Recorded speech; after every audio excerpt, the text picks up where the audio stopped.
آج کی اس ویڈیو میں آپ کو حضرت خضر علیہ السلام کے بارے میں بتایا جائے گا اور ان کی زندگی پر روشنی ڈالی جائے گی، لیکن اگر آپ نے ابھی تک ہمارے چینل کو سبسکرائب نہیں کیا تو کائنڈلی سبسکرائب کرنا مت بھولیے۔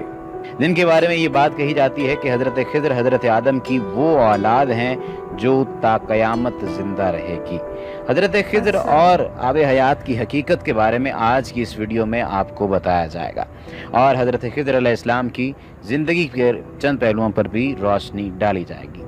حضرت خضر علیہ السلام کی کنیت ابو العباس اور نام بلیا اور ان کے والد کا نام ملکان ہے۔ بلیا سریانی زبان کا لفظ ہے، عربی زبان میں اس کا ترجمہ احمد ہے۔ خضر ان کا لقب ہے اور اس لفظ کو 3 طرح سے پڑھ سکتے ہیں: خضر، خضر اور خضر۔ خضر کے معنی سبز چیز کے ہیں، یہ جہاں بیٹھتے تھے وہاں آپ کی برکت سے ہری ہری گھاس اگ جاتی تھی، اس لیے لوگ ان کو خضر کہنے لگے۔ یہ بہت ہی عالی خاندان سے تعلق رکھتے ہیں اور ان کے آباء و اجداد بادشاہ تھے۔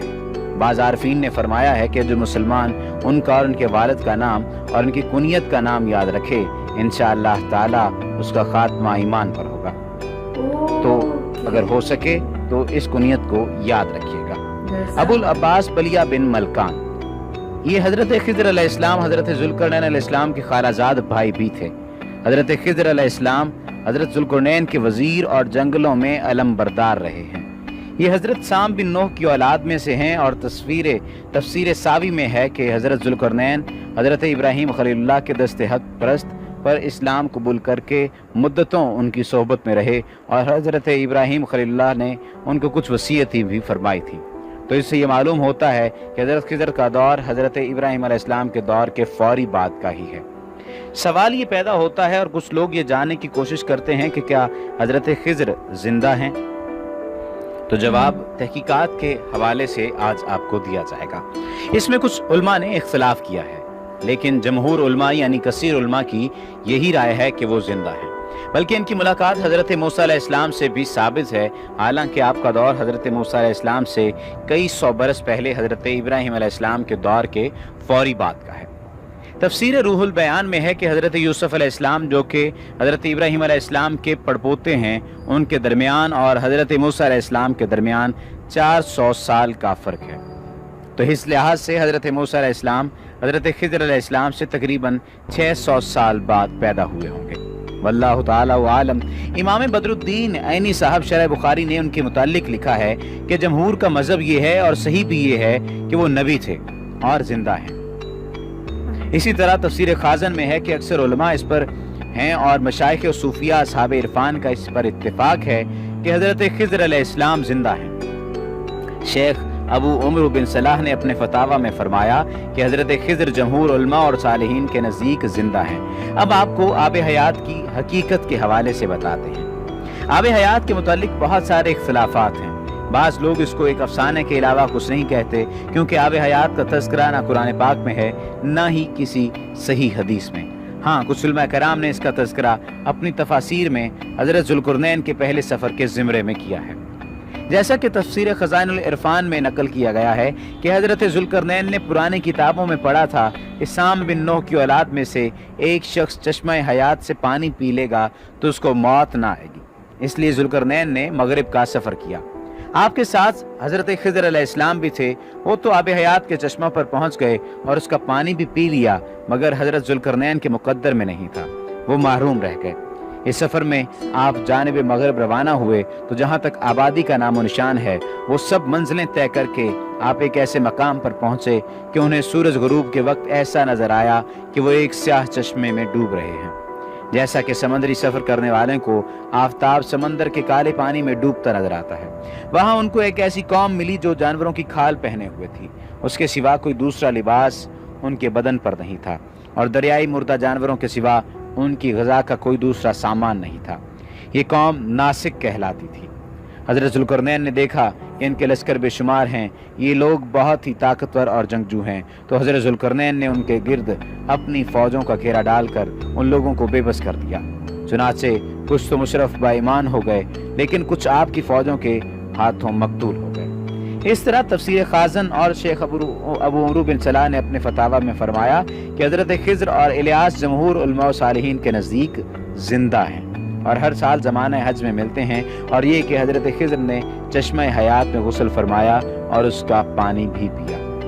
حضرت موسیٰ اور خضر کی ملاقات کے حوالے سے بھی آج آپ کے ساتھ یہ بات شیئر کی جائے گی کہ ان کے ساتھ ان کی آپس میں کس طرح سے ملاقات ہوئی۔ قرآن مجید میں حضرت موسیٰ علیہ السلام اور حضرت خضر علیہ السلام کی باہم ملاقات اپنی نوعیت اور تاثر کے اعتبار سے سراسر ایک منفرد واقعہ ہے۔ موسیٰ علیہ السلام صاحب شریعت پیغمبر تھے۔ ایک موقع پر انہیں باطنی احوال یعنی اسرار کونیاں جاننے کا شوق ہوا۔ اللہ تعالیٰ نے ان کی ملاقات ایک ایسی ہستی سے کرائی جس کے سپرد باطنی معاملات تھے۔ قرآن مجید میں اس ہستی کا نام مذکور نہیں ہے، البتہ احادیث اور تفاسیر میں اس کا نام خضر بتایا جاتا ہے۔ حضرت خضر نے موسیٰ علیہ السلام سے کہا، آپ میرے ساتھ چلتے ہوئے جو معاملات دیکھیں گے اس پر خاموش نہیں رہ سکیں گے، سوال کرنے پر مجبور ہو جائیں گے۔ حضرت موسیٰ نے خاموش رہنے کا وعدہ کیا، لیکن جب انہوں نے پے در پے 3 عجیب و غریب واقعات اپنی آنکھوں سے دیکھے تو ہر بار مہر سکوت توڑنے پر مجبور ہو گئے۔ پہلا واقعہ اس طرح پیش آیا کہ حضرت موسیٰ اور حضرت خضر نے مل کر ایک کشتی میں سفر کیا۔ دریا کے دوسرے کنارے پر پہنچنے کے بعد خضر نے اس اچھی بھلی کشتی کا ایک کونا توڑ کر اسے ناقص کر دیا۔ دوسرا واقعہ یہ تھا کہ ایک مقام پر کچھ بچے کھیل رہے تھے۔ خضر نے آگے بڑھ کر ایک بچے کو پکڑا اور اسے موت کی نیند سلا دیا۔ ظاہر ہے یہ شرعی طور پر گناہ کبیرہ کا ارتکاب تھا۔ تیسرا واقعہ یہ تھا کہ موسیٰ اور خضر نے ایک بستی کے مکینوں سے کھانا طلب کیا تو کسی نے بھی ان کے سوال کو درخور اعتنا نہ سمجھا۔ اچانک ایک شکستہ دیوار دکھائی دی جو معمولی سے دھکے سے گر سکتی تھی۔ خضر نے موسیٰ سے کہا، آئیے ہم یہ دیوار تعمیر کرتے ہیں۔ چنانچہ دونوں اصحاب نے وہ دیوار اثر نو کھڑی کر دی۔ حضرت موسیٰ علیہ السلام کے لیے یہ تیسرا واقعہ بھی بہت انوکھا تھا، ضبط نہ کر سکے اور اس کا مفہوم پوچھنے پر مجبور ہو گئے۔ اس کے بعد حضرت خضر نے حضرت موسیٰ سے کہا، اب آپ مزید میرے ساتھ نہیں چل سکیں گے، البتہ جدا ہونے سے پہلے میں ان واقعات کا پس منظر واضح کر دیتا۔ وہ کشتی جن لوگوں کی تھی وہ اس کے ذریعے مسافروں کو دریا کے آر پار لے جا کر مزدوری حاصل کرتے تھے، یہ ان کی کمائی کا واحد ذریعہ تھی۔ کشتی بہت اچھی حالت میں تھی۔ دریا کے پار ایک ظالم بادشاہ کی حکومت تھی، وہ ان غریب لوگوں سے یہ کشتی چھین لیتا۔ میں نے اسے ناقص کر دیا تاکہ وہ کسی حکومتی کارندے کی نظر میں نہ آئے، اسے ناکارہ سمجھتے ہوئے نظر انداز کر دے۔ جس بچے کو ٹھکانے لگا دیا اس کا پس منظر یہ ہے کہ وہ بچہ بڑا ہو کر اپنے نیک والدین کی رسوائی کا باعث بنتا۔ اب اللہ تعالیٰ ان کو اس کا نعم البدل عطا کریں گے جو ان کے لیے باعث رحمت و برکت ہوگا۔ جو دیوار گرا چاہتی تھی اس کے نیچے دراصل کچھ یتیموں کا خزانہ دبا ہوا تھا۔ دیوار گر جاتی تو لوگ وہ خزانہ لوٹ لیتے۔ اب دیوار کی تعمیر نو سے وہ خزانہ اس وقت تک محفوظ رہے گا جب تک اس کے وارث بچے بلوغت کی عمر کو نہیں پہنچ جاتے۔ اس میں کوئی شک نہیں کہ اس قصے کا مقصد انسانوں پر واضح کرنا ہے کہ ایک یہ دنیا ہے جس میں تم رہتے بستے ہو۔ شرعی اصول و قوانین اسی ظاہری دنیا کے معاملات کو سنوارنے کے لیے متعین کیے گئے ہیں، لیکن یہ نہ بھولو کہ ظاہری دنیا کے ساتھ ساتھ ایک دوسری دنیا بھی ہے جو تمہاری نگاہوں سے اوجھل ہے۔ اس کے اپنے قاعدے ضابطے ہیں جنہیں جاننے کے لیے تم مکلف نہیں ہو۔ اگر کوئی تمہیں تکلیف پہنچتی ہے تو اس پر صبر اختیار کرو اور اللہ تعالیٰ سے دعا کرو کہ اس تکلیف کے نتائج تمہارے لیے مفید بنا دے۔ اگر خوشی ملتی ہے تو اس پر فخر اور غرور میں مبتلا نہ ہو جاؤ۔ مجھے اس واقعہ کے حکیمانہ پہلوؤں پر غور و غوص کرنے کے لیے کئی اردو تفاسیر دیکھنے کا موقع ملا ہے۔ ان میں زیادہ تر یہی بحث ملتی ہے کہ خضر کون تھے، وہ نبی تھے یا غیر نبی، انسان تھے یا فرشتہ، خضر نام کی ایک ہی ہستی ہے یا ایسے کئی خضر نظام ہستی چلانے کے لیے معمور ہیں، کیا انہیں موت آ سکتی ہے؟